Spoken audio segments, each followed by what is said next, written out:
To begin with, all the incidents and characters in this story might be fictitious. And any resemblance to you or me might be purely coincidental. The name of the town isn't important. It's the one that's just 28 minutes from the big city. 23 if you catch the morning express. It's on a river, and it's got houses and stores and churches. And a main street. Nothing fancy like Broadway or Market. Just plain Maine. Drug, dry goods, shoes, those horrible little chain stores that breed like rabbits. Also a street for the upper, the exclusive of the town, where the country club set live when they're not at the country club. This is the first Saturday in May, and tonight, the first dinner dance of the country club season. Well, anyway, this house belongs to Brad and Deborah Bishop, two of my dearest friends. Brad bought this house before he went to war. It was Brad who gave me my first black eye and my first kiss. Well, when he came home from the war, he came home with a wife, Deborah.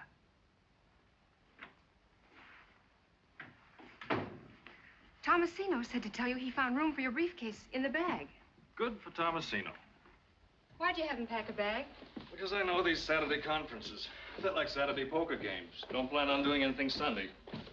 Strange you're not letting me know when you plan to be away overnight. This is just in case, darling. There's no telling how late it'll be. And I like my own pajamas between me and the sheets in a Turkish bath. You'll phone this afternoon, though, either way, won't you? And leave word, even if I'm not here? Just where might you be when I call if not here? First Saturday in May, remember? Settlement House picnic. That's right, the women's club thing. Like it? Anything to do with kids, you know that. What are you wearing tonight? I got the one you liked so much in Vogue. But if you're staying in town... What color? Black, like you said. Brad, I don't want to go without you. Darling, it's the first dinner dance of the season. If I only knew you were going to be there. I will be if I can, and if I can't, why should that throw you into a panic? What are you afraid of anyway, Deborah? Good morning, Tomasino. Good morning, Mr. Bishop. I'm not in a panic. Well, then. It's just that suddenly the thought of going to that dance tonight without you...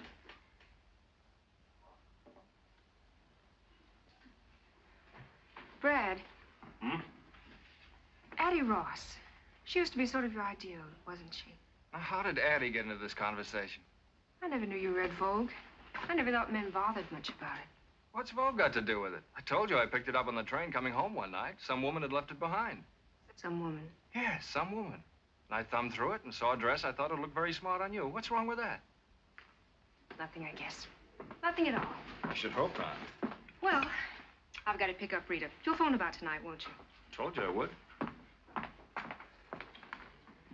It just so happens that the dress I bought that you picked out of Vogue that some woman happened to leave on the train is exactly the dress that Addie Ross wore to the concert 2 weeks ago. Hot toast, Mr. Bishop.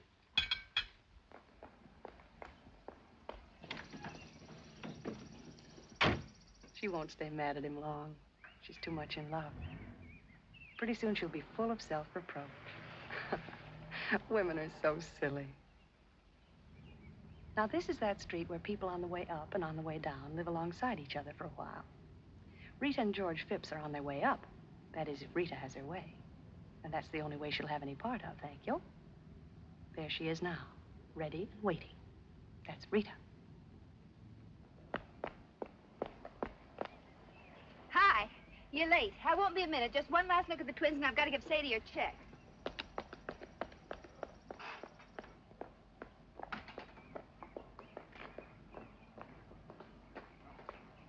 On behalf of the underprivileged children in this town, I'd like to thank you overprivileged ladies for sharing your excess privileges with us. There's something odd-looking about you today, George. Just that usual two-headed schoolteacher look. You're all dressed up. Saturday, no school, and you're all dressed up. Just my little old blue serge. First Saturday of trout season, too. Brad says ever since you were big enough to lift a fish. Listen closely. Can you hear the grateful murmur of the trout as they whisper in the brooks and streams? This is what they whisper. Phipps will not fish today. You're cute. But why? Because I've got something better to do. Have a nice day.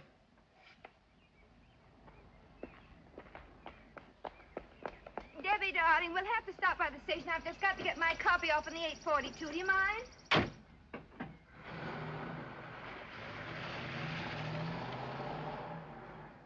What's George being so mysterious about? I wouldn't know. Seems we're not talking. Oh, I'm sorry. Oh, it's just one of those things. It'll be all right. Why? Was he acting strangely? Not exactly. It was only his not going fishing and being all dressed up. All dressed up? Why, so he is. His blue suit. On Saturday, of all things. And no fishing. The radio hasn't been fixed yet. Oh, and they've just gone on the air. Oh, well, saved myself listening to the murder of my little brainchild. Rita, why on earth do you do it? 5 of those radio programs every week up until dawn almost every night? Because each week I receive in return 100 pieces of what Addie Ross calls the most restful shade of green in the world. Unquote. Addie again. Why is it that sooner or later, no matter what we talk about, we wind up talking about Addie Ross? Maybe it's because if you girls didn't talk about me, you just wouldn't talk at all. That's right. I'm Addie. I'm the one they just can't help talking about. My very dearest friends, too.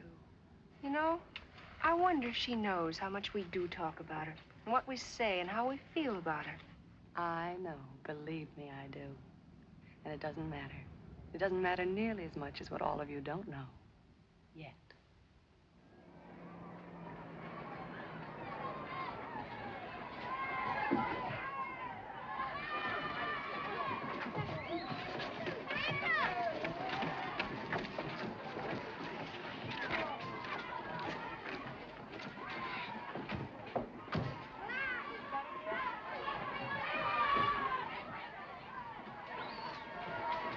Good morning, Mrs. Hollingsworth. Haven't the others gotten here yet? No, you're the very first, the early bird. I've taken it upon myself to get the children aboard. Oh, good idea, Miss Hawkins. So that when the other ladies arrive, we'll be all ready to go. Fine. They'll only get here.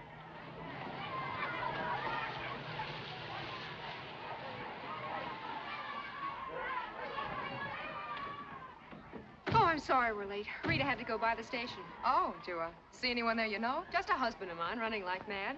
Why? Nobody else? Where's Addie? Weren't you supposed to pick her up? Nothing's happened to her, I hope.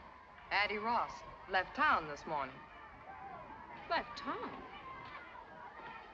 Well, what do you mean left town? She certainly could have told someone, or at least phoned. She's left for good. Well, For it good? must have been something sudden. Some emergency. What makes you so sure it's for good? How do you know? Well, the doorman told me she'd subleased her apartment last week, and yesterday she sold her car. So much for your sudden emergency. Well, if that isn't just like her, why do you suppose she had to keep it such a big secret? Who knows why Addie does or doesn't do anything?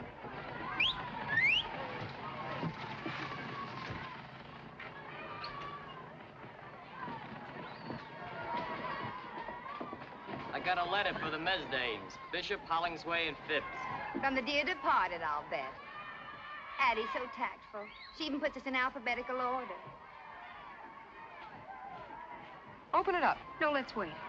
But what? Till we get back. Knowing Addie, I mean, why let her spoil our day? Not my day. Addie Ross never saw the day she could spoil my day. Did I put enough days into that? Dearest Debbie, Laura May, and Rita, as you know by now, you'll have to carry on without me from here. It isn't easy to leave a town like our town, to tear myself away from you 3 dear, dear friends who've meant so much to me. And so I consider myself extremely lucky to be able to take with me a sort of memento, something to remind me always of the town that was my home, and of my 3 very dearest friends, whom I want never to forget. And I won't. You see, girls, I've run off with one of your husbands, Addie. Well, if that's her idea of a joke, Maybe she's she thinks extremely she's poor kidding. taste, If I ever must catch say. up with that character, I'll...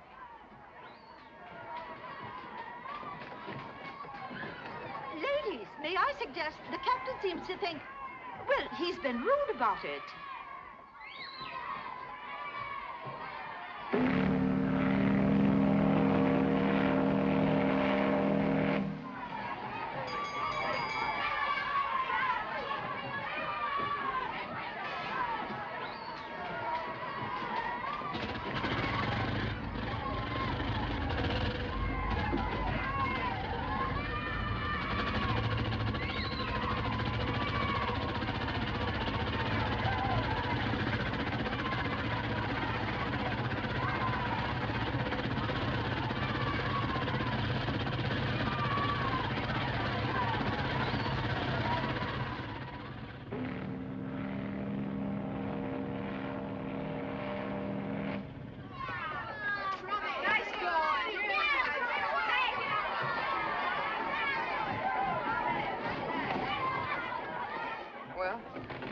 like Addie has crowned one of us Queen of the May. I think it's laughable. Okay, laugh. Ha! Deborah didn't happen to mention why Brad had to go to the city, did she? He hasn't missed a Saturday on that golf course since they got the snow off the greens. All right, kids, get them while they're red hot.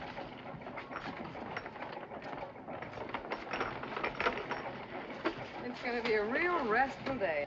Nothing to think about except the picnic and the weenie roast and coming home. Oh, that. Kathleen's going to read us a fairy story. A fairy story. My favorite kind. I grew up on it. Only I wrote my own. May I start now, Mrs. Bishop? If you're ready, Kathleen, of course. Once upon a time, there lived a very poor girl who was very beautiful. She was so Do you remember your first night in town? You and Brad, fresh out of the Navy. That was a first Saturday in May, too. Is it Brad? Is it Brad? Is it Brad?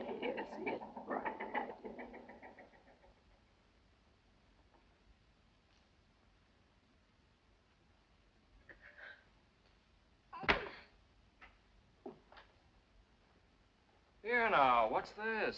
Conduct unbecoming an officer and a lady. I'm such an unholy mess. How? This. A little too kinky, maybe? She must have set it with cement. Here, try this. It'll take the kink out of a watch spring.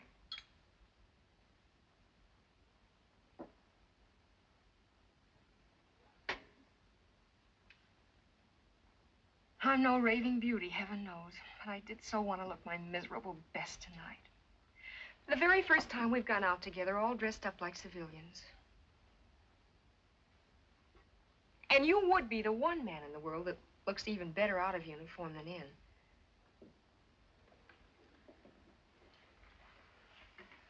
Got the jumps, kid? Quite a day, that's all. Quite a change. Out of the Navy, out of uniform, new home, new town, new friends. Oh, I told that blasted girl I wanted to comb it out soft, making me look even more like a farmhand than I feel. Easy does it. Meeting your friends for the first time. You wouldn't want them to see me like this. I should hope not. You'll be sure to put on a dress. Hey, my tie. You can tie it again. There they are.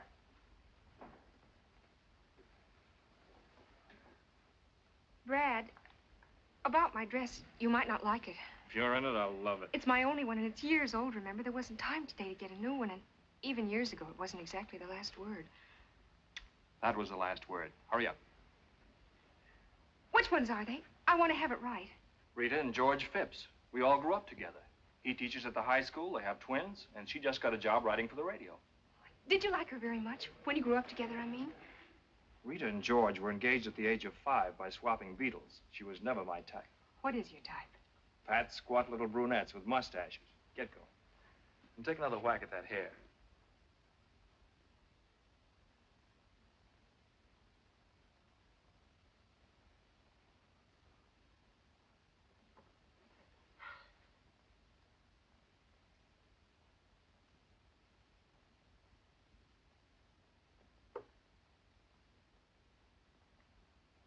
The original will be down in person directly. Brad. Hello, Rita. Darling. George. Hello, Brad. You look fine. I feel Good to fine. see you. Say, what's this I hear about twins? You look like a fugitive from a junior prom. Oh, not next to that, I don't. Brad, she's adorable. My personal share of Navy surplus. She certainly doesn't look as if she grew up on a farm. Oh, darling, I'm sure she took the hay out of her mouth while she's being photographed. Don't be funny, dear. What I meant was that from Brad's letter, I imagined all sorts. Well, anyway, just where on Fifth Avenue was this farm she came from? It's like music to hear you two pick at each other. Oh, we've declared an armistice for tonight out of respect for your battle fatigue. Fine. Well, here it is again, the first Saturday night in May. Here we are. You two, Porter and Laura May, we'll all be together again, just the way it used to be. Well, not exactly as it used to be. It seems there's been a change in one of the characters. Yeah, not exactly the same old six. Tell me, how is Addie?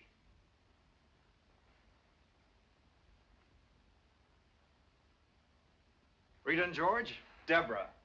Debbie, Rita and George Phipps. They were with me the day I swallowed my first worm, and I hope will be there when I swallow my last. That's the most disgusting introduction I ever heard. Hello, Deborah. Welcome. Thank you. How do you do, Deborah? How do you do? Well, the occasion calls for a drink. A quick one, because we're late. We've been admiring your photograph. Yes, it's a very flattering one. Maybe it's the uniform. For some reason or other, I always seem to be wearing a full beard in photographs. You know, even in snapshots as a child. Give me a hand, George. Excuse me.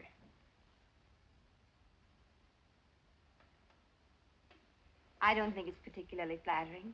It's nice of you to say so, but it is. Well, here's to Deb, and here's to us, and many happy returns of this day. I'll drink to that. Amen. Now, if I can remember my way to the club. Oh, before we go, I have to call the house and see if the sitters showed up. It's Sadie's night out. Oh, why not call from upstairs? I have to get my bag anyway. Good idea. Now, don't make a tribal ceremony out of it, girls. We're late now. George and I'll get the car and wait outside. Remember, we'll be waiting outside. Ready, George? Oh.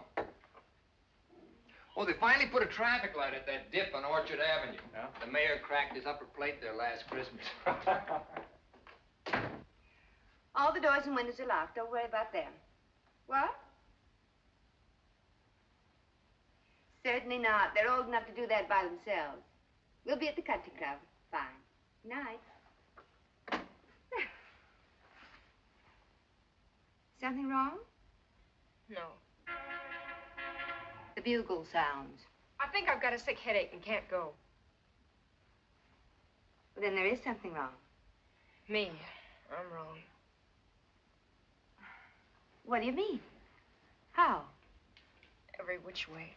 Brad, for his friends. You and your husband. The others haven't met yet. The country club, the town. I'm scared. I'm so scared I'm sick.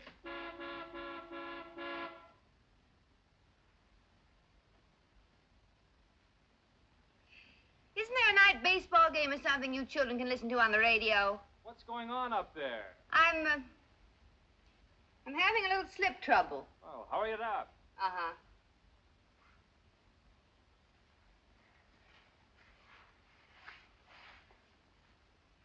Looks like somebody had a lot of martinis. I did. What are you so scared of? It's worse than my first night in the waves. And I'd never been away from home before up to then.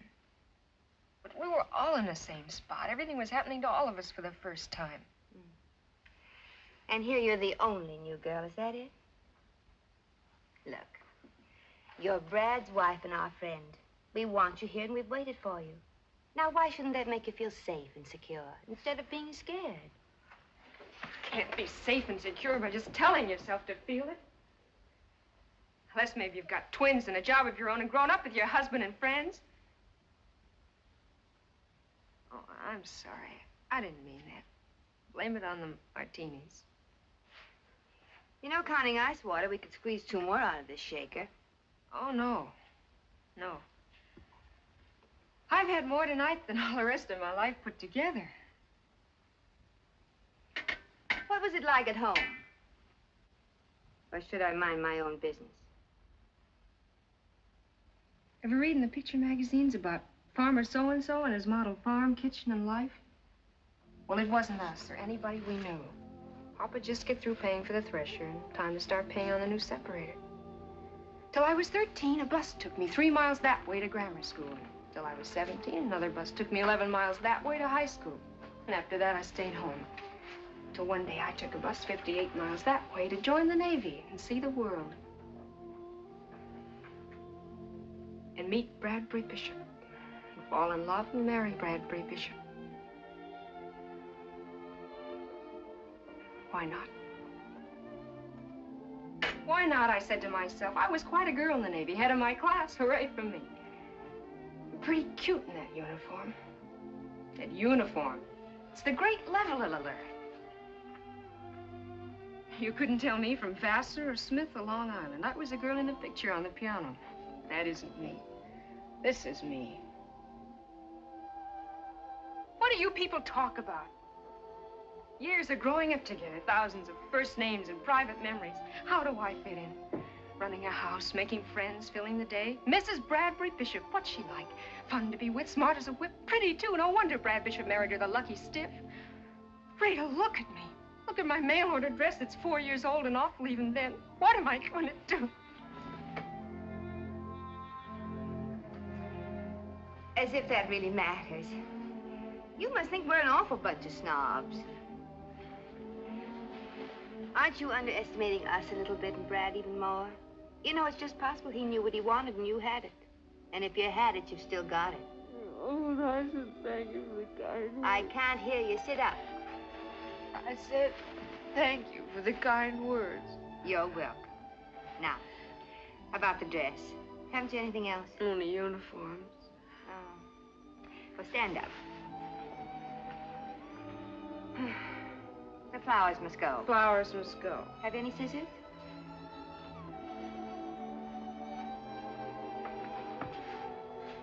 Scissors? Oh. I'll get the ones in the sleeves. You tackle the big one on the middle. Careful now. Careful now.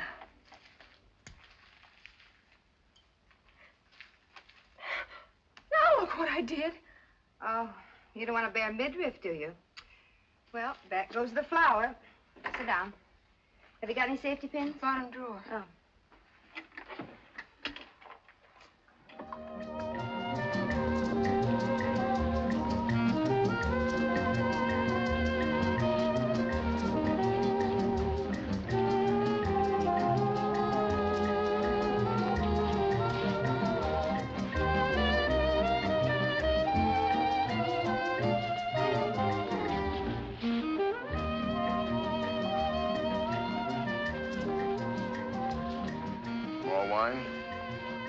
Thank you, no. Not much at dancing makes me nervous. Does it? Whatever I do, I want to do well. Can't do a thing well, leave it alone, I always say. I think I will have a little more wine, thank you.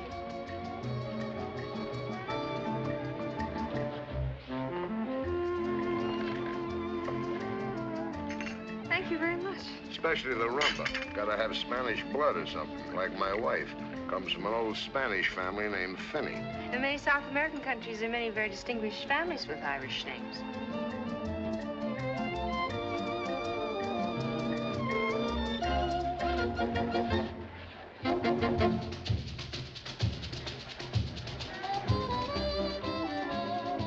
Laura May looks good with Brad, looks like class. But it's him, not her. Was she dancing with a tramp, she'd look like a tramp. Got no class of her own. I like class. You like class? Oh, very much. You hit the jackpot. Brad Bishop, class plus money. Yes, sir, the jackpot, and you hit it. Count them on the fingers of one hand in this town. Throw away some fingers, even. There's Brad, and who else? Yeah, there's Addie. Addie? Addie who? Ross. Addie Ross. Funny, people always figured Brad and Addie would... Brad and Addie what? The samba can be danced properly only on the side of a hill on ice. Alibi. He was afraid of getting wrinkles in his new suit. Oh, my first new party dress in years. Thanks to my dear wife and her millions of listeners, including the armed forces overseas. Shall we drink to them all? One by one. How about some coffee, Deborah? George, I think your new tuxedo has got class, George. We thank you. Funny thing for a wife to give her husband a tuxedo. Not even funnier thing for a husband to give his wife. Come on, Deborah, while the coffee's nice and You're hot. so funny, George. Still don't think a woman ought to buy clothes for a man. I think it's about time they start. Contrary to nature. Oh, tell us about nature, Porter. It's a man's world, yeah. See something you want, go after it and get it. That's nature. It's why we're made strong and women weak. Strong conquer, provide for the weak. That's what a man's for. Teach our kids more of that to be more men. And more war. Leave my kids out. But those standards don't apply to me, Porter, because in this man's world, I'm not a man. I'm a school teacher. Your dance is over. I knew we'd get around to that. All right, school teachers ought to get paid more. And what happens if they're not? How does a school teacher provide for the weak? How does he pay the rent with the plays and poems of Shakespeare? Have you been shooting off your big mouth again? You just shut up till it's time to dance again. And let me tell you about nature making men strong. Einstein couldn't kick a football across this dance floor, but he changed the shape of the universe. Now, take it easy, everybody. This is getting a little out of hand. You never know what he'll come up with when he starts knocking on that brandy bottle. You shut up. You just shut up. Isn't this fun, Deborah? We're old pals, you know, buddy. It's just one big happy family. Why, Brad. Not me, but it's a good idea. With the compliments of Mrs. Addie Ross. Oh, Porter, you were saying something about her and Brad. Addie! John, where is Mrs. Ross? I don't believe she's arrived yet, Mr. Bishop. That's Addie for you. Always the right thing at the right time. Thoughtful and generous. Generous to a fault. To a fault. That's Addie. Who is Mr. Ross? Mr. Ross took a powder about 5 years ago. No such thing. She gave him the heave-ho. He went out for a paper one night and never came back. Porter says Addie Ross has got class. And he knows class, like I know navigation. You stick to your guns, Porter. It shows a healthy instinct. You may call it class, but what Addie has is taste. I can buy taste. Addie's got class. Taste and discrimination. Women usually get them out of magazines, but they're part of Addie's natural equipment. Also fog lights, white sidewalls, and a heater. Isn't it fun, Deborah, when the boys all agree on Addie Ross and George Washington, nobody else? You girls put your noses back in a joint. I want to propose a toast. First half of the glass to Deborah. Welcome home, darling. Amen, baby. And the rest to our absentee hostess, Addie. Perfect.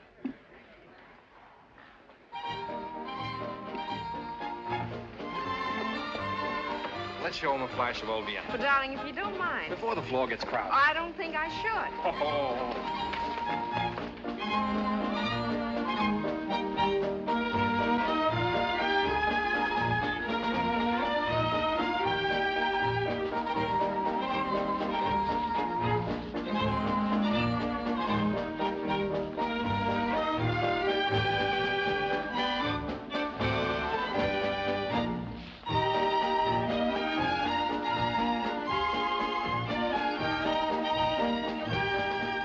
Let's get into this, George. Something tells me this is going to be quite a waltz.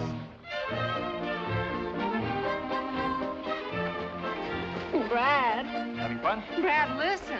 Hold on, baby.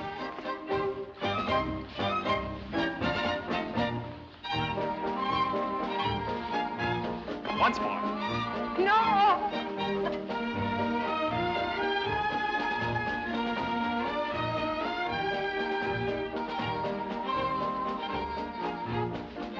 Deborah, what on earth have you done to yourself? Brad, let me handle this.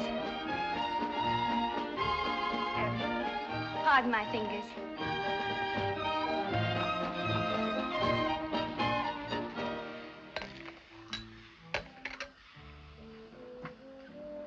Here, drink this. What is it? A new inner tube. There you are. I think that'll be all right. Thank you, Miss Jenkins. You're welcome. Rita, will you take me home? You've got the idea that everybody out there is watching that door waiting for you to come out. Maybe not, but Brad is. Then it's because he's worried about you. Because he's ashamed. In front of his friends, ugly and pinned up, drunk and sick. Oh, I wanted so much to be what he wanted, to do what was right. Like Addie Ross, the right thing at the right time. But I didn't, I couldn't, I've humiliated her. What happened tonight could have happened to anyone. Don't you realize that? Then take my word for it. Come on.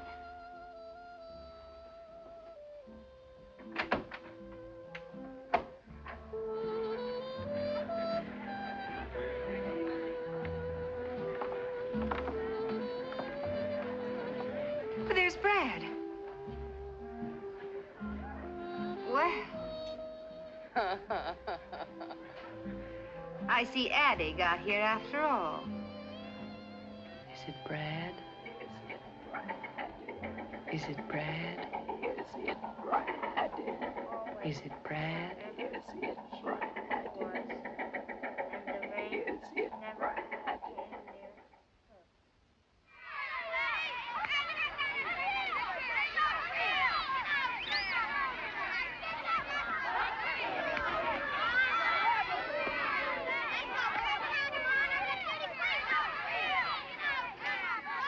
expect us back too soon. We kids are going after everything from sardines to wolves.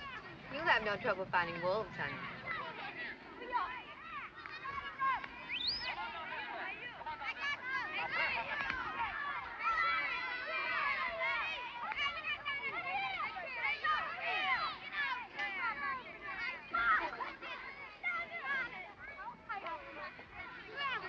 Almost lunchtime? I've called a recess. When your own fingers begin to look like frankfurters, it's time for a slight rest.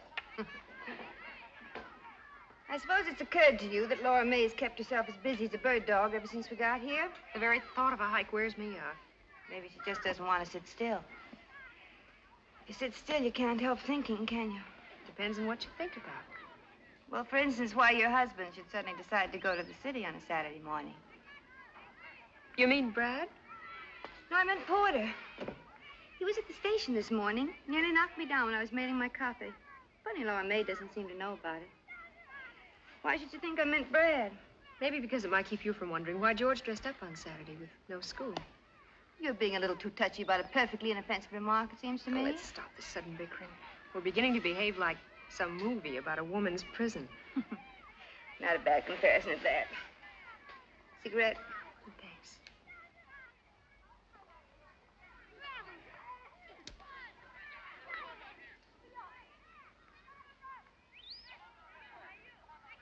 Why didn't George go fishing? Why didn't George go fishing? And why the blue suit? Why the blue suit?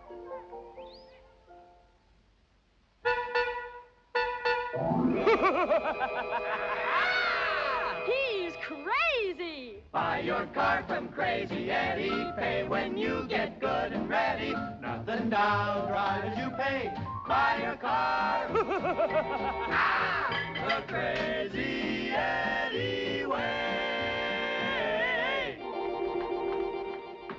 Sadie, doesn't that noise drive you insane? Restful, ain't it?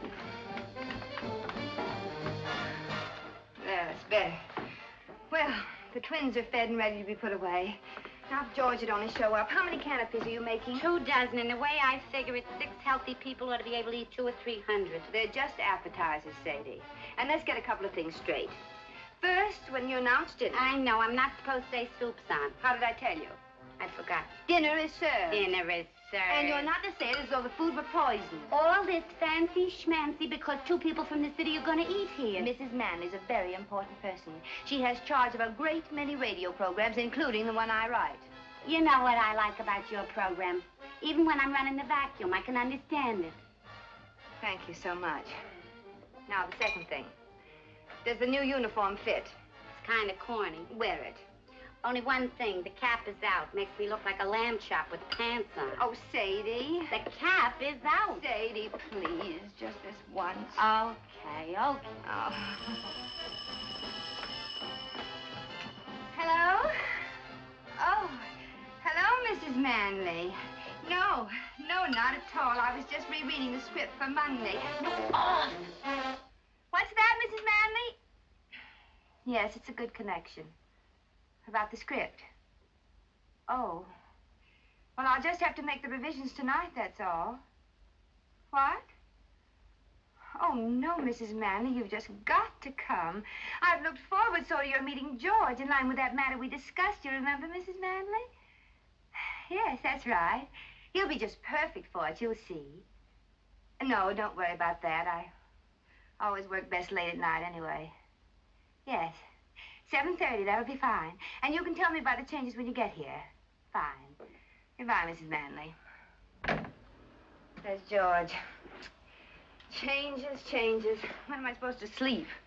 What's Mr. Phipps gonna be so perfect for on the radio? Nothing. And you keep quiet about it. I will. Only he won't. Good evening, one and all. Hello, George. Yeah, how now? Why the look of doom? Oh. Did you forget to baste the ducks? Look, I don't teach you about teaching. Don't you teach me about ducks. Oh, Sadie's been an angel. Looks like I'll be up most of the night making revisions. Mrs. Manley just called. But you're giving a dinner party for her tonight. Well, she suggested calling it off, but I wouldn't hear of it. Why can't Mrs. Manley, just for once, tell the sponsor to call off his wife's revisions? You don't tell a sponsor things like that about his wife. George, you just don't understand. No, I suppose not. Well, it may not make your bad news any better, but I got good news. Have you, darling? Oh, George, 10 of 7, we've got to get dressed. Don't you want to hear my good news? Of course I do, darling. Did you get the liquor and cigarettes? Right here. Oh, now, you check the cigarette boxes while I put the liquor away. Why does everything have to be full when guests arrive? Full cigarette boxes, candy dishes, fresh cakes of soap. Aren't we supposed to eat, smoke, or wash when we're alone? Where's the scotch? I didn't buy any. Why not? Too expensive. Bourbon's a better drink anyway. But the Manleys are a cinch to want scotch. People in show business, you know what I mean. Those kind always drink scotch. Well, I know what you mean, but I wish you wouldn't say it in radio English. That kind, not those kind. There are men who say those kind who earn $100,000 a year. There are men who say stick 'em up who earn more. I don't expect to do either. Nor are you expected to pay for the scotch. You're quite right. Funny how it slips my mind that in certain respects, I'm only the titular head of this house. Oh, don't be silly, darling. I thought it very amusing to begin with. Very modern and enlightened. My tuxedo, for instance. The same tuxedo that for some strange reason you want me to wear tonight. Well, what's so wrong about getting dressed up once in a while? Nothing at all. Unless it's obviously an attempt at pretense. And just what is so pretentious about tonight? Tonight we'll sit down to one of Sadie's duck dinners. Present will be Porter and Laura May, with whom we've had many such dinners when you wore slacks and I didn't bother to shave. But this time, also present will be 2 advertising moguls who happen to employ you. Their presence means a new uniform for Sadie, my children prisoners in their room, and all the pomp and hysteria usually reserved for coronations. I call that pretense. All right. So I'm out to impress the boss. What do I get for that? 30 years? Tonight's important to me. I've planned and worked, shopped, taken the twins off Sadie's hands, written my program, and I'll be up all night tonight, and it's worth it to me. And as far as dressing's concerned, you can come in a cowboy suit for all I care. Oh. And why do the chairs have to look as if nobody ever sat down in them? Because they do. Oh, come on, Reed. Let's cut it out. Look, you finish up down here and see if you can't relax for a few minutes. You all ready except for your dress? I'm combing out my hair. Good. Look, I'll put the twins to bed and call up the liquor store to send over the scotch, all right? George. Huh? Please, no jokes about radio. I'm afraid they don't have much of a sense of humor about it.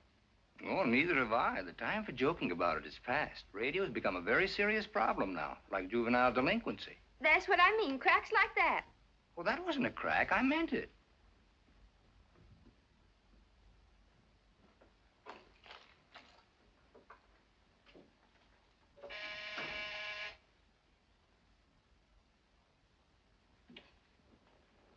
George! George! Sadie, don't open the door. It might be the guests. It can't be. It's only 7. But if it is, they mustn't see you like that. If they're that early, they deserve what they get. Well, wait a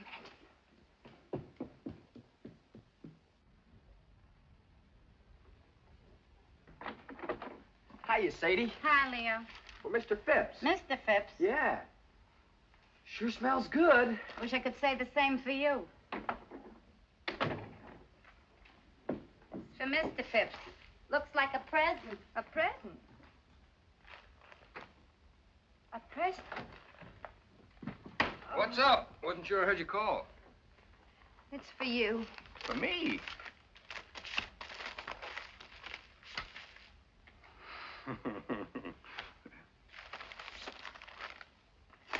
For George on his birthday.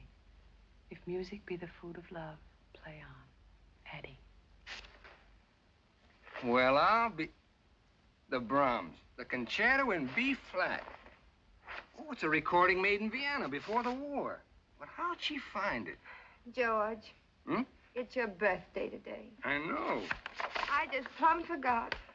Well, don't worry about it. I'm not much for birthdays. Yes, you are. You're very much for birthdays. Well, this time you had a lot on your mind. Even so. Happy birthday, George. Happy birthday, George. What a memory that girl's got. Almost a year since we talked about it. I'm going to play for the Twins right now.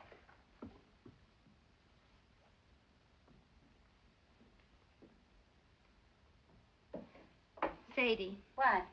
You didn't by any chance make a layer cake for dessert tonight instead, did you? You know we got Cherry's Jubilee. You read it to me out of a book. That's what I thought.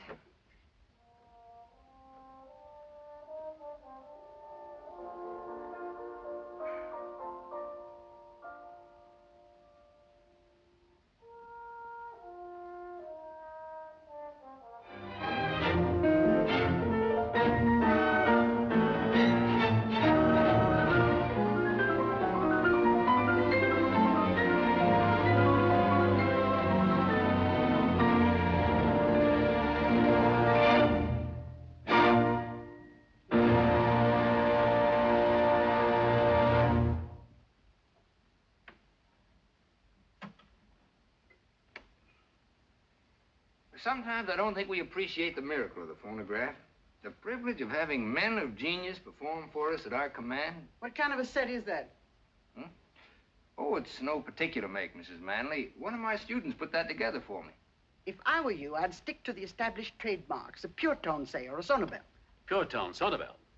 I thought that sounded all right. Didn't you, Porter? Mine plays 24 records, different sizes. Mix them up any way you like. Radio gets china, clear as a bell, also television. Except there's no television to get. We're too far away. Only television set in town. Like playing tennis without a ball. What do you want me to do about it? Build you a personal broadcasting station? You don't need a station. Just yell a little louder. Mrs. Manley, are you sure I can't get you a drink? A cocktail maybe, or scotch? Never touch it. Alcohol, that is, in any form. Oh. Mr. Manley? He doesn't either. Well, coming from show business, you might say, I always imagine those kind took a nip now and then. Wouldn't be keeping faith with our clients. Most respected trademarks in the American home. Well, I think I'll have one more. Porter? I've often wondered, Porter, why you haven't considered radio advertising. Mr. Hollingsway has a chain of 7 department stores all over the state. I know all about it. 23% by volume over last year, 138% over 1939. Where'd you get those figures? They're a matter of public record, Mr. Hollingsway. Yours is too big a light to be hid under a bushel. George, would you fix me a small Roma salsa? You're a potential giant, Mr. Hollingsway. Not too small. Doing all right. I said a potential giant. Potential. Something tells me I'm going to have a giant around the house. Got this whole state sewed up tight. But there are 47 other states, Porter. Crackerjack point. Now, you take the 3 states adjoining this one.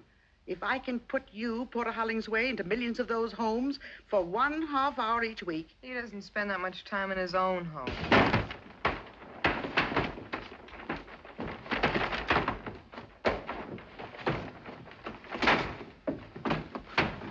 Excuse me. I told you the screen was a crummy idea. Soup's on. Thank you, Sadie. Mrs. Manley? All right.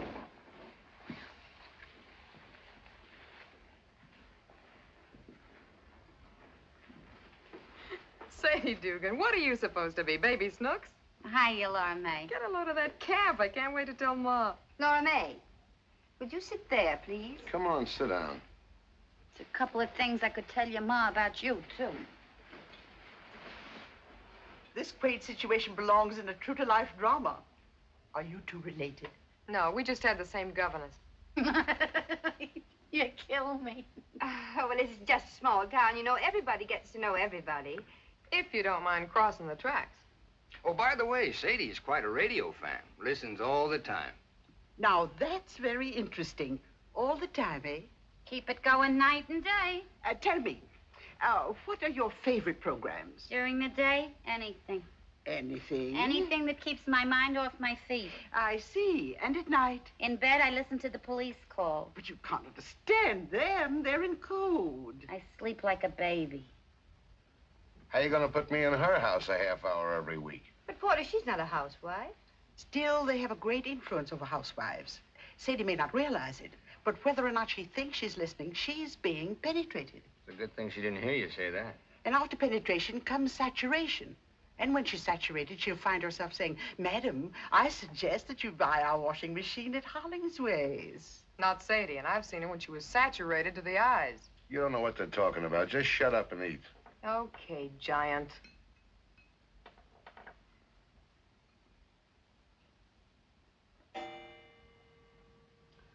It's 8:30. I can't miss Brenda. Excuse me, please. Where is she? Radio. Confessions of Brenda Brown. One of ours. Wait a minute. Here, you better let me do that for you. I've got to tell Sadie to hold the ducks. Sorry to eat and run like this. So sorry. I won't say it doesn't matter because it does. Euclid Street, Wilkes-Barre, Pennsylvania. She writes, "What a thrill it was to hear my little girl say, Mother, it's such fun to have you read to us now that you use baby breath. so be sure you don't offend. Be double sure with baby breath." Oh, we missed most of the commercial. Shucks, and that's the best part, too. Just thought I'd eat the soup while it's hot. George, how'd that happen? Baby Breath brings you the confessions of Brenda Brown. Who was the mysterious Central American with a gay smile and the black pearl ring? Promised a scoop by her gruff city editor, Brenda Brown, girl reporter for The Star, has accepted the senor's invitation to dine and dance at a swank penthouse rendezvous. It was most kind of Senorita to dine and dance with me tonight. It was kind of you to ask me, Signor Montevideo. Please, call me Armando. If you like, Armando. Gracias. That's Spanish for thank you. Gracias.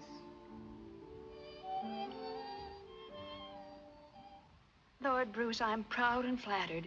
What small-town American girl would not be at a proposal of marriage from a gentleman as distinguished as you? But I must decline with thanks. You decline? I don't understand. We have Lady Bruce to consider. Invalid though she is, and though you've been married in name only for many years, she is your wife in sickness as she was in health, and must not be cast aside. I see. Besides, I am a registered nurse.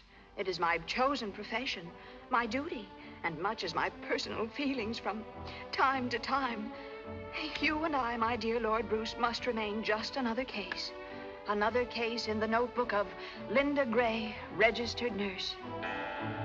Listen next week for another chapter in this amazing human document. Linda Gray is brought to you by Protecto, product of the Duro Enamel Company. Remember, one thin coat of Protecto after bathing guarantees... This is the Allied Broadcasting Company.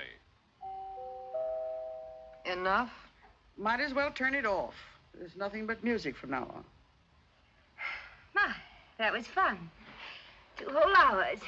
Linda ran over almost a minute. The 3rd time in a month. 3 minutes gone. 1 full commercial. Gone for good. Well, some more coffee, anybody? George? Some more coffee, anybody? I just asked everybody, dear. Well, time to go home. George. Already? Seems as if you just got here. Come on, Giant. Back to the beanstalk. Get your coat. I'm ready. Been such a lovely evening, my dear. Pleasant company. The duck was fine. But of course, eating out here off your lap's gypsy fashion. The time just flew by. Tempo Fugit. Right, Professor? Almost. And our little hostess has her work to do. Oh, it's not so much.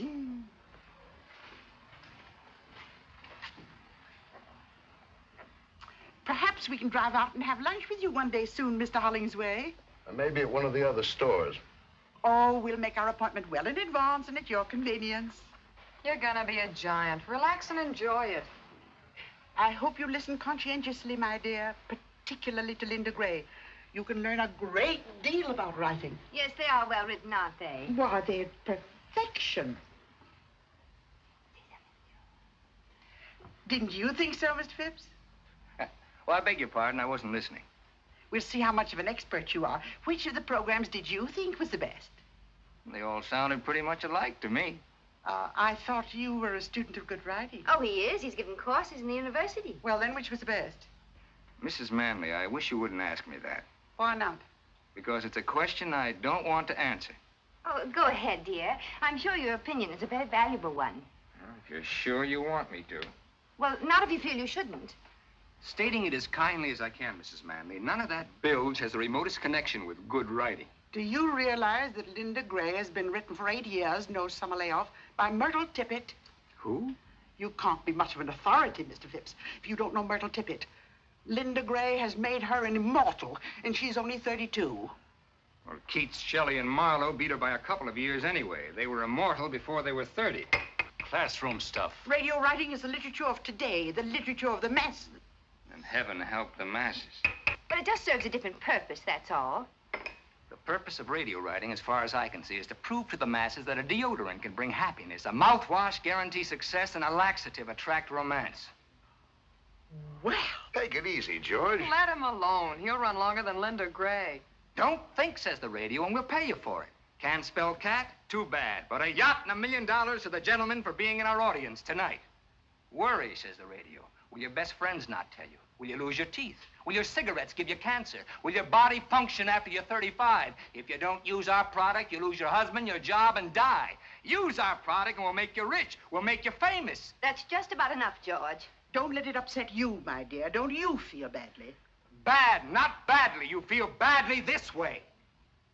I have more confidence than ever in your understanding of domestic problems. Look, I got my coat on and I catch cold easy. Easily, not easy. We're leaving now, Mr. Hollingsway. Good night again, my dear. Good night. And of course you understand that under the circumstances, your little project is quite impossible. Of course. Good night, Mr. Phipps. Good night. Good night, Rita. Good So night, long, Father. George. Good night, kids. Good night, lovely. That little project of yours turned out to be quite impossible.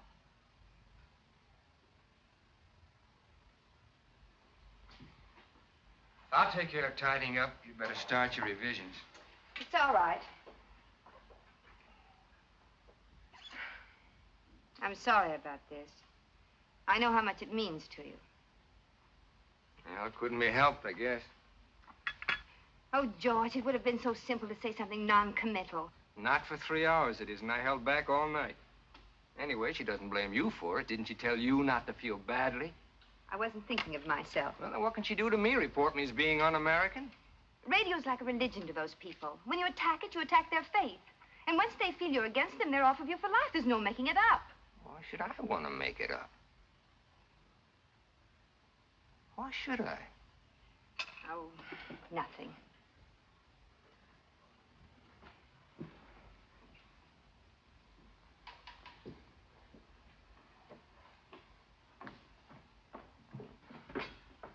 You know, this is getting to be like a good mystery story where you think you got the murder picked out and it turns out to be somebody else. For just a minute, I had your little project tied up with Porter. But now the clues seem to point to me. In some weird, unimaginable way, I was to prove irresistible to Mrs. Manley tonight. I was to impress her and win her favor. Isn't that so? But why? To what purpose? Well, if you must know, their editor is leaving, and I thought you'd be perfect for the job. It pays $175 a week to start.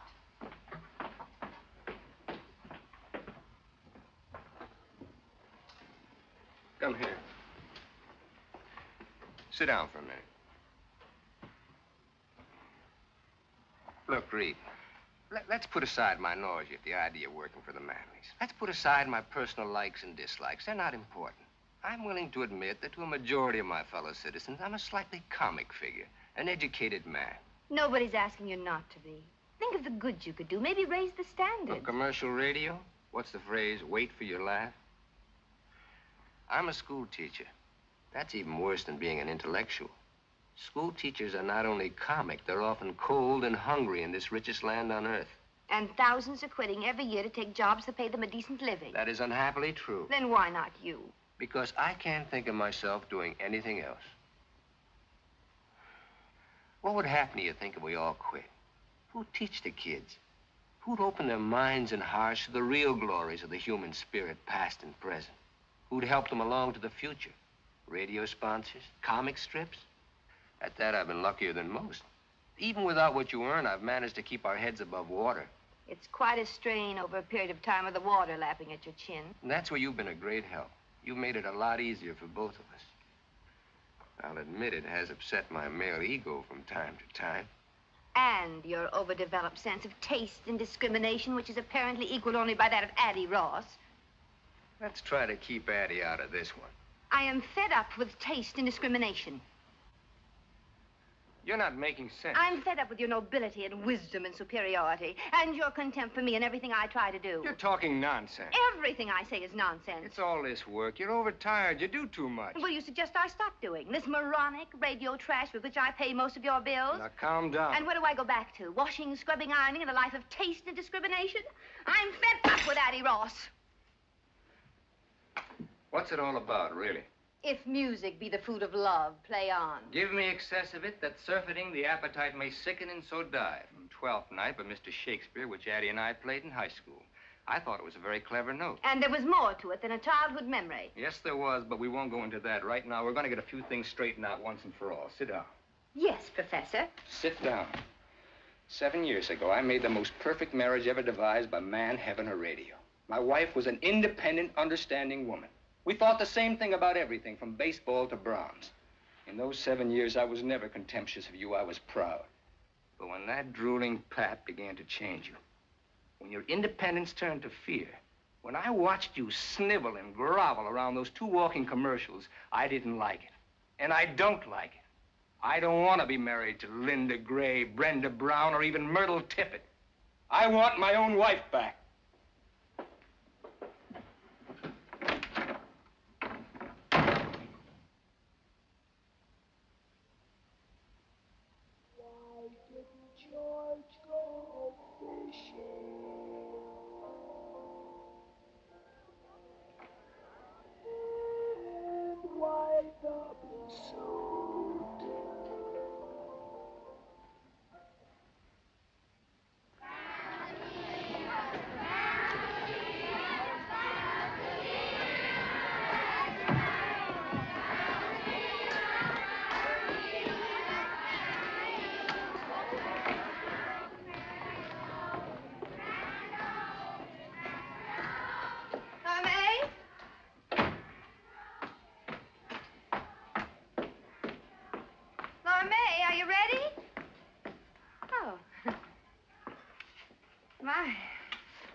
All that running, hiking, and baseball, your feet must be ready to drop off.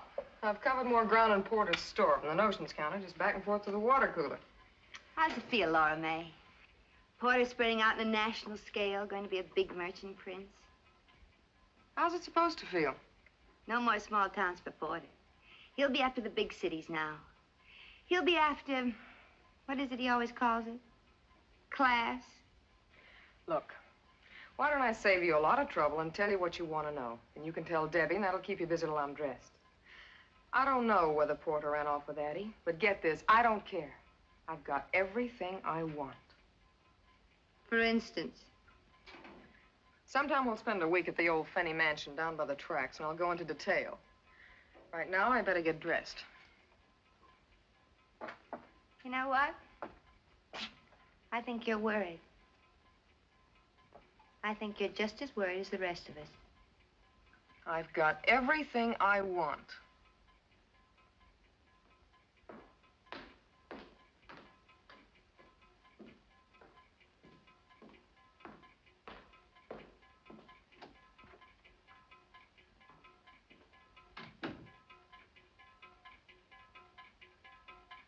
Maybe you haven't got everything you wanted after all.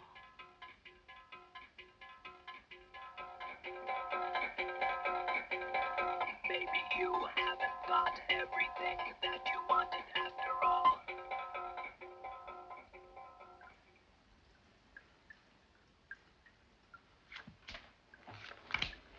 Your bet. How much you got in front of you? About $11,000. That's my bet. Okay. What do you got? Ace high. You're next. Jack. 9. You win. Beer? Yeah, if you're all out of champagne.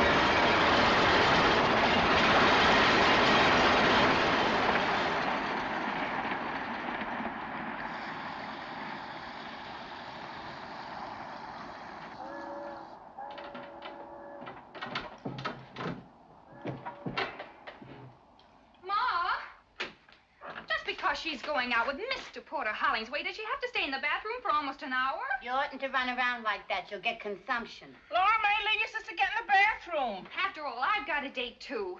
A respectable date. That's your sister you're talking about. I don't care. I think it's disgusting. He's 35 if he's a day. I wish I was that disgusting again. Your sister knows what she's doing. Oh, sure. They all know what they're doing. They're always going to wind up being supervisors or buyers or something. Well, Porter Hollingsway knows what he's doing, too. Laura May, didn't you hear what Ma said? And how do you think I feel having my friends talk about my sister? Your sister's a decent girl, like I hope you are. And there's nothing wrong in going out with the boss. If it'll bring a couple of bucks into the house. Nothing wrong. No, nothing wrong. Then she'll wind up with a steak dinner, and that's all. Are you looking for another snack? Ma, will you please make her get out? Oh, all right. Laura May. Yes, Mother? You don't own that bathroom, you know. There's other people in this house. But you're such a quiet little thing, dear. One never knows you're about. I still think it's disgusting. How do I look? If I was you, I'd show more of what I got. Maybe wear something with beads. What I got don't need beads. What's your new job gonna be? Something secret, like a spy? Something you can't talk about in the office? All right, so I'm gonna disgrace the fair name of Finney. Wait till it snows and throw me out in the street. I'm beginning to think your sister's right. And to think a daughter of mine... How many payments are you behind Not that icebox? for all the ice boxes in the world. They can come and take it away. Though heavens knows it's one of the few joys I have in life. They're not gonna take it away, and I know what I'm doing. Well, remember, you're my daughter and a decent girl. Come on, Ruby, lay off her. It's him. I guess so. You got everything? Where's your purse? Right there. He's out in front, in a car a block long. Well, what are you waiting for? Relax. He just blew us on again. That ain't Gabriel. Relax. My nerves can't take this. Laura May, what are you waiting for? That's what I was waiting for. Sadie, would you be good enough to answer the door? Well, my union don't like me doing this kind of thing for free, but okay. Anybody wants me can come in and get me. This ain't a drive-in. Well, I never. Hello, Sadie. Hi, Porter. Good evening, Mr. Hollingsway. Good evening. I see you know Miss Dugan. You just didn't know my last name was Dugan. But I don't believe you know my mother, Mrs. Finney. Mother How do you is do? Mr. Hollingsway. How do you do? Won't you sit down? Well, the table's reserved for 7:30. It's after that now. Yes, you are late, aren't you? I won't be a minute. Just get my bag. Your bag is... It's a cold night out, ain't it? Not bad.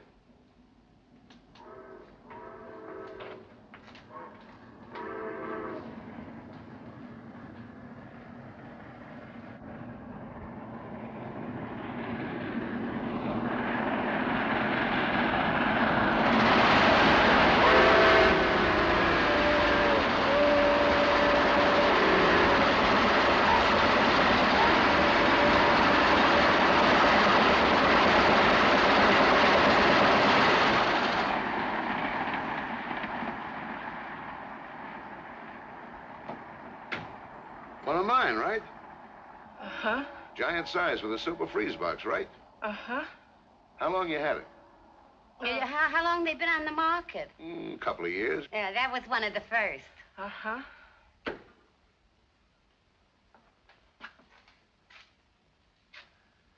Wonder what's keeping her. Girls always got things to do. They tell me.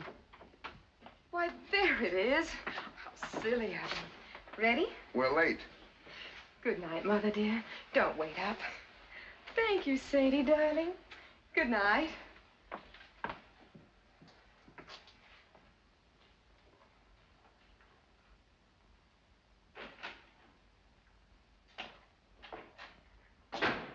Thank you, Sadie, darling.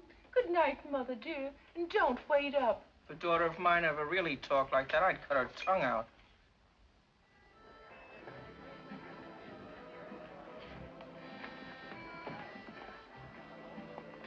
There you are, Mr. Hollingsway. My, what a pretty shade of green. What's it called? Cream de mint. Tastes like peppermint. It isn't too strong, is it? Wouldn't hurt a baby. Well, I'll just have to trust you.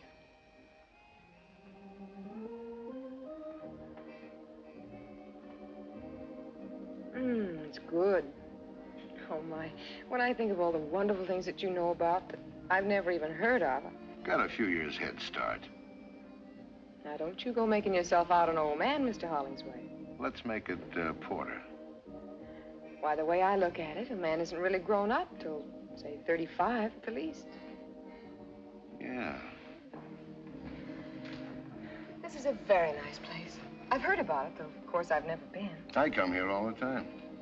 With other young ladies you want to talk to about new duties at the store? Let's not talk business. I thought that's what this dinner was for, Mr. Hollingsway. We'll get around to it. Poor man. I suppose you never get a chance to relax. People always after you for things. What do you do with yourself after working hours, say, nights? I have my family and my friends, of course. Boyfriends? Isn't that getting a little personal? Oh, a girl like you, I'll bet there's plenty. Who's out in front? I don't happen to be one of those girls that talks about her private life, Mr. Hollingsway. And what I do in my private life is my own personal business and nobody else's. How about another drink? Oh, no, really, I Why, don't think it's Porter Hollingsway. Don't get up. Hello, George. Are you here alone? Well, Rita, of course. Funny, we called your house, but you just left. Addie's with us. Addie. It was a last-minute idea. We figured you'd probably have a previous engagement. Whose idea? Addie's? As a matter of fact, now let me think. May I have a cigarette, please? Huh? Oh, here you are. Oh, thank you. Thank you, Mr. Phipps. George Phipps. This is Miss Finney. How do you do? Hello, Miss Finney. Been here long? We just got here. Well, didn't you see Rita and Addie go by? They were a few steps ahead of me. Just now? Well, I'm sure they saw you, but you probably weren't looking their way. Not that I blame you. Say hello on your way out, why don't you, hmm? Yeah. Love to. You have such nice friends. He's a school teacher. He hasn't got a dime. Oh. You were saying something about another drink. It's getting stuffy in here. I want some air.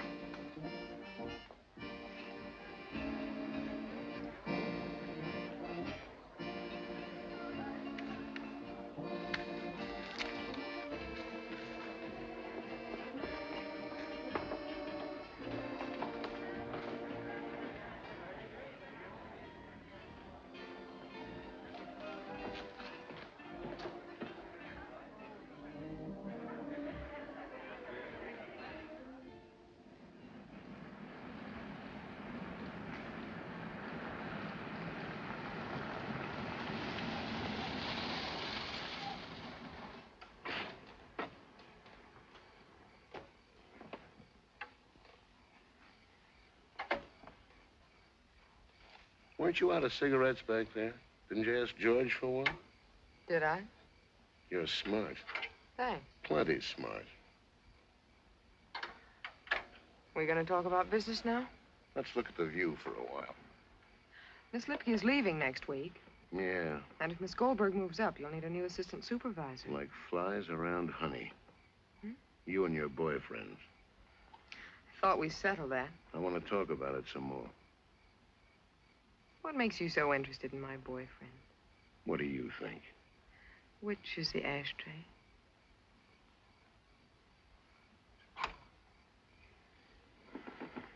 I've got very definite ideas. Like what? There's never been anybody in particular. Nobody special. Plenty wanted to, I'll bet. What do you think? But you've been waiting for that one guy to come along? I got very definite ideas. What's he got to be like, this one guy? Someone that wants to marry me more than anything else in the world. You sure got wrong ideas about things. They may be wrong. They're definite. Well, tomorrow's another working day. Shall we go? Yeah.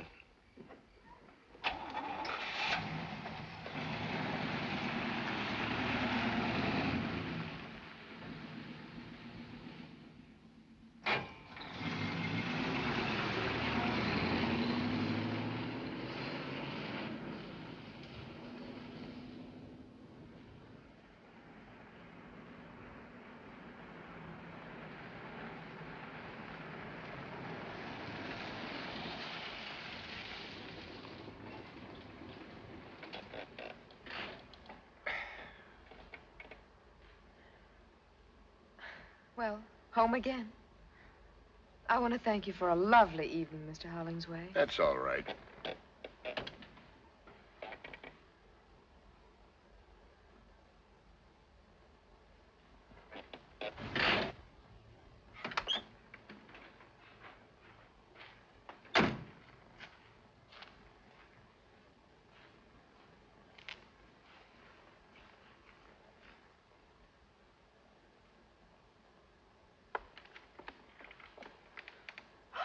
Oh, now look what I've done. My best nylons. Too bad. Oh, it must have caught on a nail or something at the restaurant. I hope you don't mind my bringing it up, but could you remember about Miss Lipke leaving and Miss Goldberg moving up? What about tomorrow night? If you'd like. I'd like. 7:30.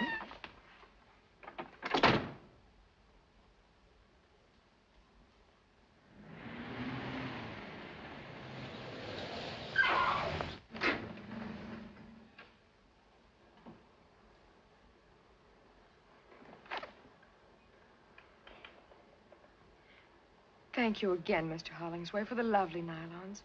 It wasn't really necessary. Forget it. Before we say goodbye, I'd like to tell you that your friendship has meant a great deal to me, and our evenings together. They've been wonderful. And I'm just sorry that... Well, goodbye. Goodbye.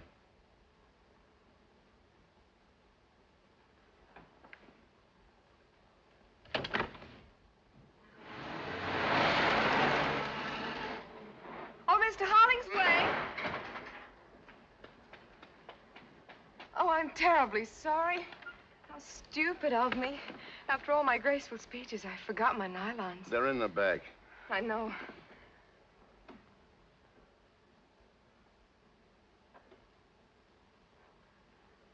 Good night again.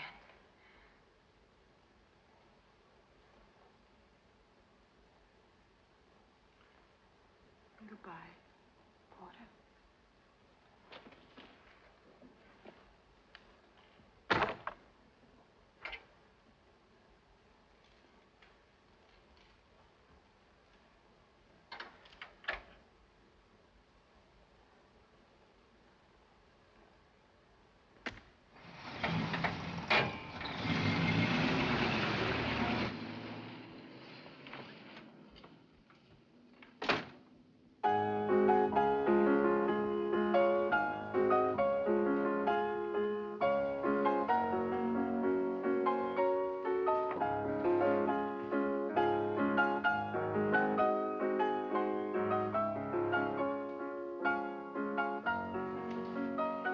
That's all. Yes, sir. It's gonna be a white Christmas. That song, they tell me it made $1 million for the fellow who wrote it. This is the most beautiful house I've ever seen. It's just everything anybody'd want. You name it, I got it. You were married once, weren't you? See if it's too sweet. Perfect. Is this her picture? My wife, I wouldn't even have her fingerprints in the house. Then who's this? Somebody I know. I bet I can guess. Addie Ross. That's right. So that's what she looks like. You can't tell from that, really. It's only a picture. She's beautiful, all right. She sort of looks like a queen, doesn't she? Like a queen ought to look.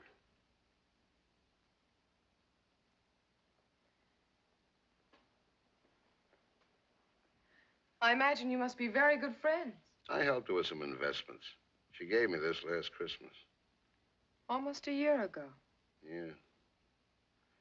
Just never bothered to put it away, I guess.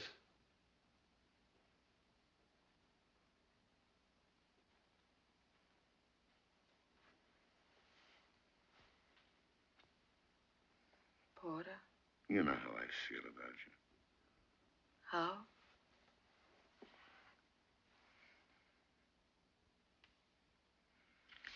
I'm only human, you know. I'm not so sure you are. No? No. Thanks. You're smart. So you told me. I'm smart, too, and I've been around. I'll bet. It's an old act. You're good at it, but you don't fool me. You're smart, all right. Smarter than anybody. And I know all the answers. Then answer this one. Why pick on me? I've been watching your work, Miss Finney, and I think you're ready for advancement. Let's have dinner and talk it over. There's a brand new act for you. It's got a beard a mile long. I didn't ask you out. You asked me. And why me? The woods are full of girls. Not like you. You can say it again, not like me. And they don't want what I want. All right, what? What do you want? Not a $4 a week raise. I don't want a new car, a fur coat, or a trip to Hawaii on a solid gold yacht. You don't carry what I want in any of your 7 big stores, Mr. Hollingsway. Name it. I want to be in a silver frame on a piano. My own piano in my own house. You mean you want to get married? Does that make me a freak? I've been married once. You know that, and once is enough for a man like me anyway. Maybe I'm just not the type. Maybe you just haven't found the right girl. Living with somebody all the time, I'm not easy to get along with. I'm set in my ways. I want to do what I want when I want. Why, if it was just a question of the right girl, wouldn't any man in the world want to marry you? Not if he thought he could marry Addie Ross. Maybe I don't know all the answers, but I know some of them.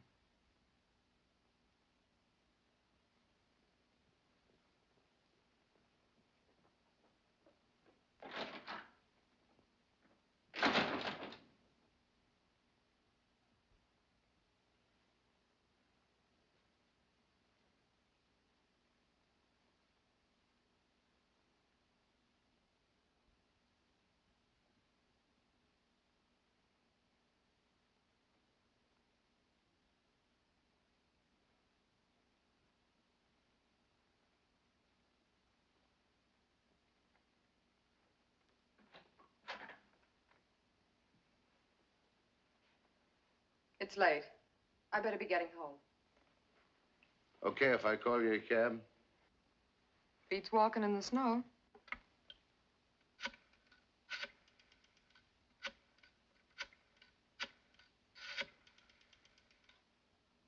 This is Porter Hollingsway. How long before you can get a cab over to my house? Okay, hustle it along. And say, put the charge on my account. Yeah. Be just a minute. Sounds like you keep the cabs pretty busy with this kind of thing. The reason I keep an account is because I do a lot of business with them, store business. Well, don't get mad. You just keep needling me. I'd insist upon paying for that cab myself, but I'm in no spot to be proud. From tomorrow on, I count the pennies. What's tomorrow? The day I start looking for a new job. I'm not gonna fire you. I'm gonna quit. What do you want to do that for? That's a silly question, coming from a man who knows all the answers. None of the others quit. Why should I? Is that it? Don't let it worry you, Porter. Maybe it's just a new twist in the same old act. There's the cab. I'll take you to the door. You stay where you are. This time it's goodbye and no kidding. Maybe you're right, Porter. Maybe I'm a fool. But maybe you're the biggest fool in the world.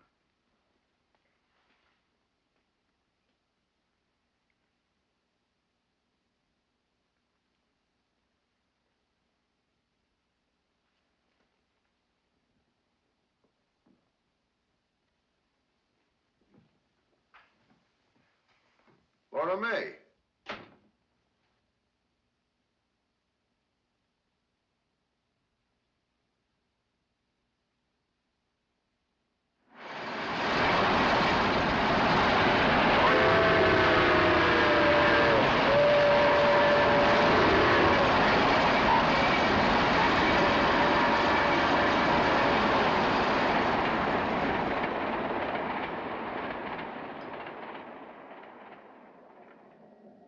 Happy New Year.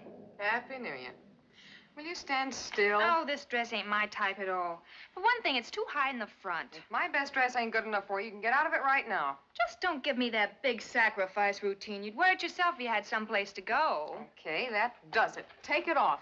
It was Ma's idea for me to wear it, not yours. It's still my dress, and you got 30 seconds to get out of it. Just because it's New Year's Eve and you haven't even got a You're date. gonna look awful silly running around this kitchen stark naked. Ma! 10 seconds to go. Just because you got Porter Hollingsway mad at you. 5 seconds. Ma! Can't we have some peace in this house even on New Year's Eve? You got it mixed up with Christmas. New Year's Eve is when people go back to killing each other. Which reminds me, I gotta go to work. That's a fine way to see the New Year end, serving up champagne for Mrs. Addie Ross and friends. It beats sitting alone with a glass of stale beer. Forget it, Sadie. I didn't mean it the way it sounded. I know. Tell you what, comes midnight, I'll slip Porter Hollingsway a Mickey. Don't bother. It's a pleasure. Night, kid. Happy New Year, Sadie. Is he going to be at the Addie Ross party? That's what the invite says. She's expecting the pleasure of his company. How do you know? Listen, when they hire Sadie Dugan for a waitress, they submit a guest list. And Laura May could have been there, too. Stop picking on her. Who's picking on her? You and Babe. You stop it and make Babe stop it, too. Of all the time to quit a job just before Christmas with all the bills due and 5 months due on the icebox. Ruby Finney, you gotta make up your mind whether you want your kids happy or your icebox paid up. Oh, not for all the iceboxes in the world. Relax. Have a good time tonight at the bingo party. Gee, I wish you were going to be there. Happy New Year, Ruby. Happy New Year, Sadie.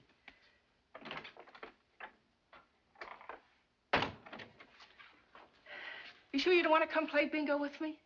Thanks, Ma. I'll be home before midnight. Oh, you don't have to on my account. I'm going to bed early. Well, I better go get dressed.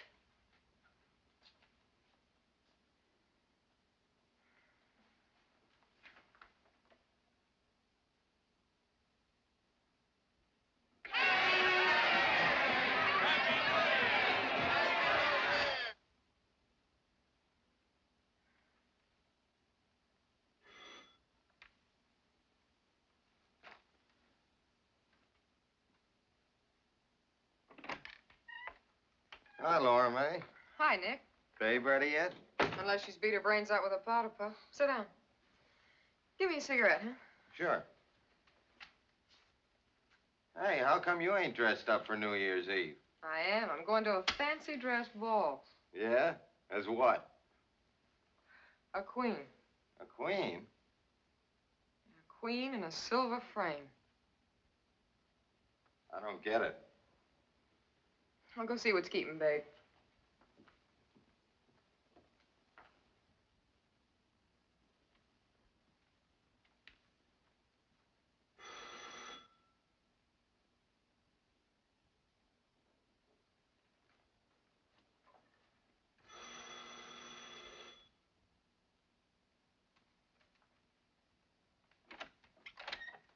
Who are you? Where's Miss Finney? Well, she'll be out in a minute, Mr. Hollingsway. We met somewheres? Not exactly, Mr. Hollingsway. I work in your shipping room. You waiting for Miss Finney? Yes, sir. What's your name? Nick, Nicholas Butler. We're just good friends, kind of, Miss Finney and me. But I worked in your shipping room 3 years, Mr. Hollingsway. Baboon face. This is my sister, Babe. My real name's Georgiana. Oh, what do you say, babe?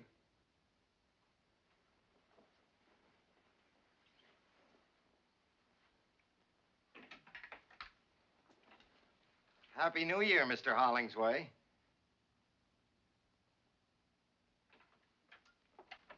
I thought Baboon Face was waiting for you. He used to. I gave him to Babe. He goes with a dress. Have you got another dress? Why? I want to take you to a party. Addie Ross's party? Yeah. Maybe she wouldn't like that. She said she'd be delighted. She must need another waitress. I told her we had a date and not to expect me if you'd made other plans. We haven't got a date, and I haven't made any plans, so why don't you just run along? We could go someplace else. No. Why not? You know why not. These are for you. Thanks. Put them on. I'm not going anywhere. You wouldn't want to let them die. I'll put them in the icebox. The orchids ain't paid for either.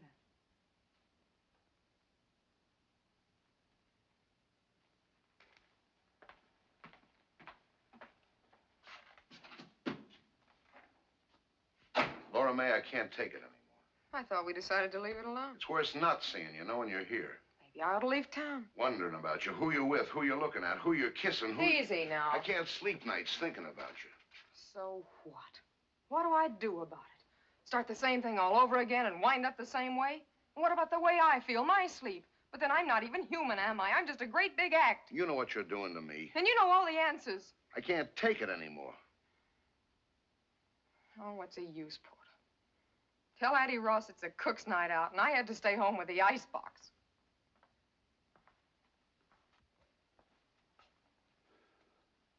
Okay. Okay, you win. I'll marry you. How about it?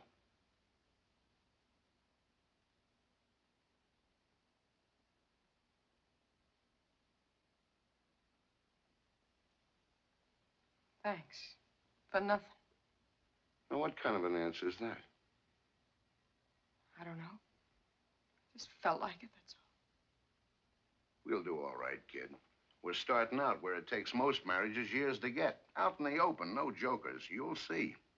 You've made a good deal, Laura May.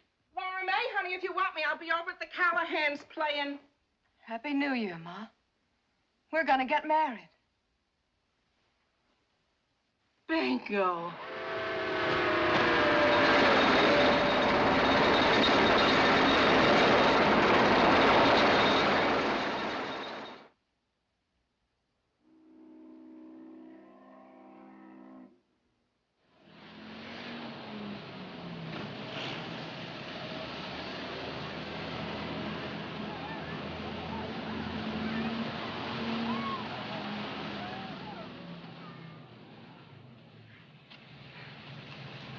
Well, see you tonight at the club.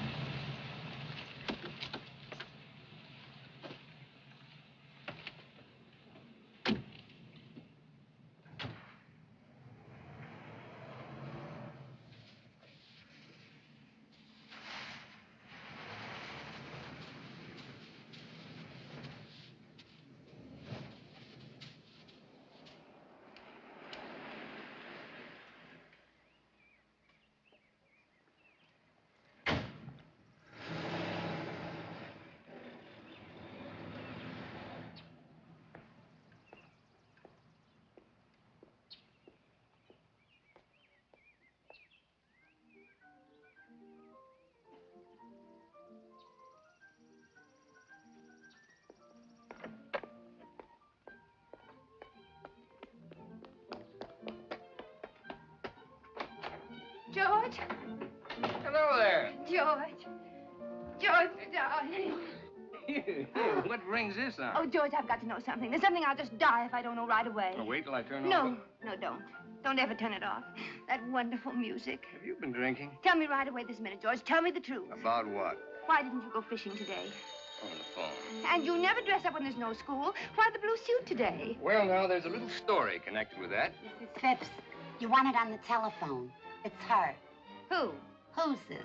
The one with the husband. Mrs. Manley. Oh, tell her I'm not in. She called you twice this afternoon. Not if you don't want me to. Talk to her. Hello? Hello, Mrs. Manley. Yes, so I hear. I wasn't home. Turn it up. I see. Now, look, Mrs. Manley. That woman doesn't change the cheese her husband manufactures. Why should she change what I write? No, I'm sorry. I said I'm sorry. I will not work tonight. Because, Mrs. Manley, my husband doesn't like me to work on weekends. Yes, he's right here.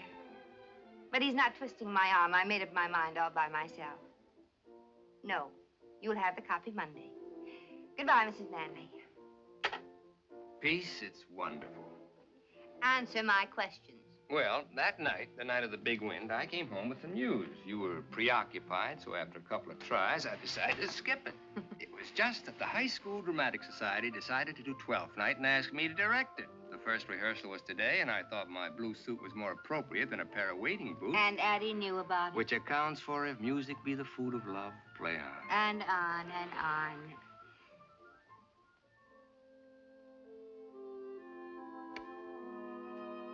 Good evening, Thomasino. Did Mr. Bishop call? Lady called up. Leave this message. Mr. Bishop's secretary? Didn't say, Mom.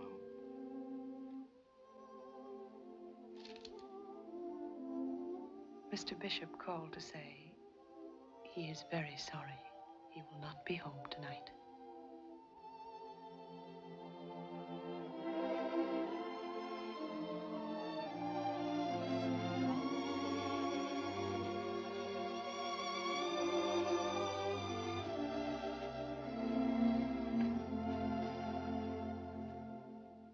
And here are the results of the 8th. The winner, number 7, Hoop Skirt. Second, number 3, Pennywise. Third, number 6, Pound Foolish. Hoop Skirt paid 16. You ought to use a walkie-talkie. It don't make so much noise. That was the last race. Sadie's right. That track's crooked. It isn't a track. It's the horses. They fix things up amongst themselves. How come Porter's so late tonight? Want a drink? Some of that green peppermint stuff.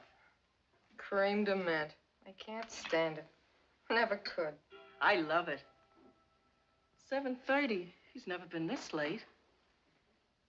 Ma, Porter may not be home at all. You mean tonight? Any night. I think he's gone away for good. With somebody else? I don't believe it. I do. Porter would never leave you for good, and not for another woman. Why not? Because he's in love with you. What? Because he's just plain crazy in love with you. Are you out of your mind? I thought I heard soft voices in here. Hello, Porter. What's the fight about this time? Furs, jewelry, or cash? My children and me never fight. Fix me a drink, will you? I'm tired. And the reason we never fight being, my children know that I know what I'm talking about. Maybe your father, Joe Finney, wasn't exactly a saint. May he rest in peace. But I learned about men from him.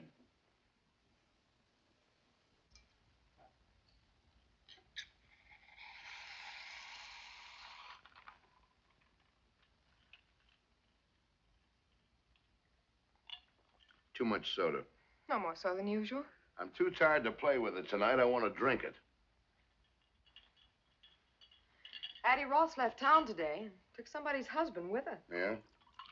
You seem real excited about it, like I told you we were having lamb for dinner. What do you want me to do? Sue somebody? I'm tired. I figured you might be the lucky boy. Then it must have broke your heart when I walked in here. Funny you should mention my heart.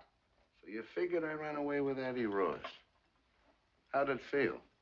You don't have to tell me. I can tell you. You ought to go on information, please. So what? I got mine. That's what you thought to yourself. You ought to get a concession at some carnival. You're a regular mind reader. 3 years of playing the good wife. Here's where I cash in. Here comes the payoff. That's what you thought. I've been a good wife, the best wife your money could buy. Strictly cash and carry. Isn't that what you wanted? Isn't that what you told me? Out in the open, you made a good deal, kid? Did you ever stop to think, Porter, that in over 3 years, there's one word we've never said to each other, even in fun? To you, I'm a cash register. You can't love a cash register. And I'm part of your inventory. You can't love that either. I asked you to marry me because I was crazy about you. You didn't even ask me. I've been a good husband. You got everything you want. If you'd only asked me, if you'd only made me feel like a woman instead of a piece of merchandise. Did you give me a chance to? All you ever showed me was your price tag. You better get dressed. We're meeting the others at 8:30. I'll be ready when you are.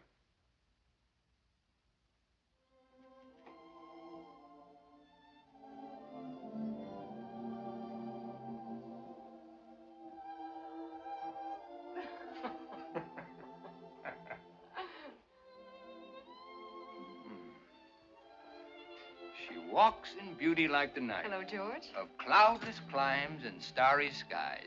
And all that's good of dark. You're the most dreamy thing I've ever hated at sight. Thanks so much. How are the martinis? Very high and dry. Let me bring you up to date. No, thanks. Not drinking? Not at the moment. So how long a wait do you suppose before Brad comes sliding down the banister? A rough idea.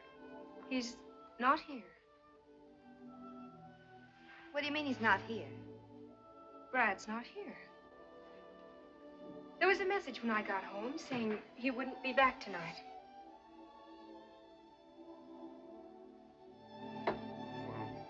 Perhaps you'd rather not go without him. Why not? Well, Then how about having just one with us before we leave? Thanks. I feel fine just as I am. oh, a tiny one for medicinal purposes against the night air, huh? She doesn't want one, George. Well, then, shall we?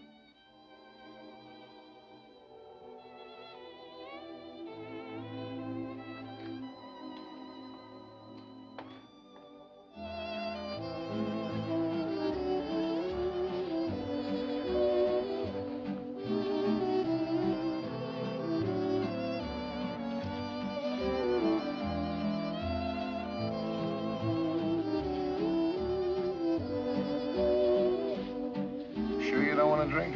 Sure. You know who that guy is? A bookie. All the barbershops and saloons in town dancing with my wife. He came over and asked very politely. She'd dance with anybody. She waited to see if you had any objections. I wouldn't object if a chimpanzee asked her. Then you've got no right to complain. Oh, I've got no complaints. I'm Happy Joe from Kokomo. Greatest little wife in the world. Fine home, fine friends. Everybody loves Oh, me. why don't you stop acting like a spoiled baby? Everybody loves I'm Porter. fed up listening to your wah, wah, wah. You're always talking about being such a man. You don't even act grown up. What are you getting sore about? You're so stupid. Oh, wait a minute. Have you any idea how much Laura May's in love with you? No, how much? So much she's afraid to tell you. Afraid you'd laugh at her. Me laugh? She couldn't say it with a straight face. Laura May in love with me, it's all she can do to wait it out. Wait it out. Yeah, like an annuity till it matures, like a slot machine that pays off. That's what she's waiting for. A chance to call it off, to collect. The end of the line. Fares, please. Don't tell me about love and Laura May. Oh, George.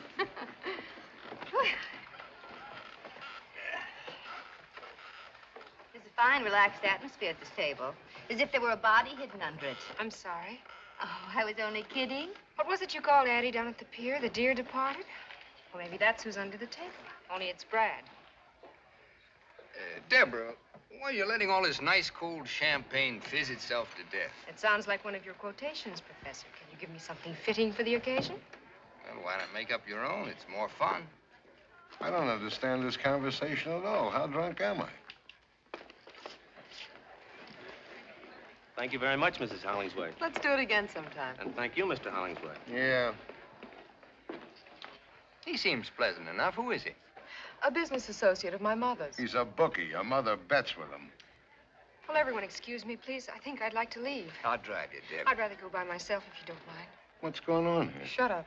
Why not spend the night with us, Debbie? Thanks just the same. Will somebody tell me what this is all about? Later, I'll tell you later. Don't you know, Porter? No. Come on, let's go for a little walk. No, I want to tell Porter what he doesn't know. I want to say it out loud. The reason I want to go home, Porter, is because I've been spoiling everybody's fun. Don't be silly, I've tried Deb. hard to make believe the way you do, Porter, but I'm not as much of a man as you are. I can't anymore. Make believe about what? Don't you know by now? You're not as smart as I thought, Porter. Do you want it in so many words? Deborah. All right, then. My husband has run away with Addie Ross.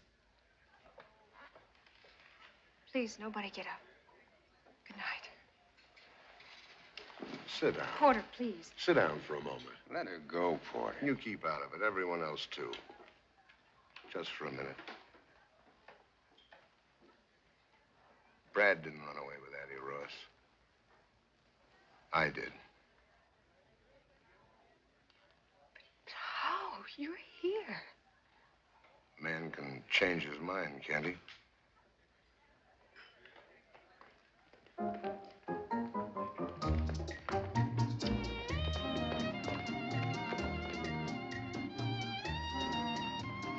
Porter, you're quite a guy.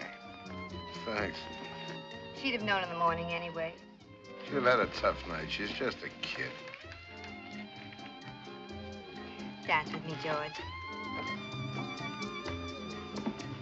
Rita, do you mind just another minute? Okay, you got it. They all heard me say I ran away with another woman. You've got everything you need. You can take me for everything you'll ever want. Like always, Porter, when you start knocking on that brandy bottle, you'll come up with anything. I guess I stopped listening. Because if you said something, I just didn't hear it.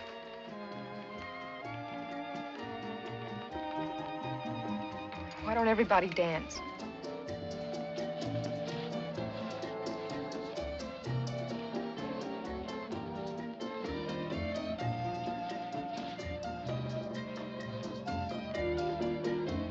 Laura May. You big gorilla. Let's dance.